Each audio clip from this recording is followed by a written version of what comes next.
ដោយមានការគ្រប់គ្រងពីសំណាក់អតិថិជនបានធ្វើឲ្យអគារពាណិជ្ជកម្មនរាស្គ្វែរទី1មានទីតាំងនៅលើផ្លូវធំ20ម៉ែត្រកោះនរា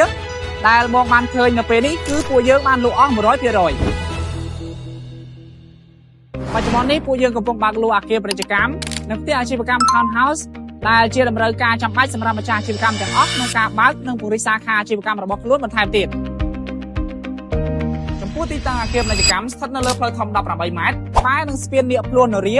ឆ្ពោះទៅកាន់ផ្លូវជាតិលេខ1អគារនេះមានទំហំ8ម៉ែត្រគុណនឹង20ម៉ែត្រសល់ដីខាងមុខ8ម៉ែត្រខាងក្រោយ2ម៉ែត្រនិងមានកម្ពស់5ជាន់ចំណែកឯផ្ទះអាជីវកម្ម Townhouse វិញគឺស្ថិតនៅលើផ្លូវ12ម៉ែត្រជាប់នឹងផ្លូវធំ20ម៉ែត្ររបស់ទីក្រុងនរាផ្ទាល់តែម្ដងដែលមានទំហំផ្ទះ5ម៉ែត្រគុណនឹង17ម៉ែត្រមានបន្ទប់គេង4និងបន្ទប់ទឹក7ឆាចូលភ័យបងនៅឡើយនេះដើម្បីសាកសួរព័ត៌មានលម្អិត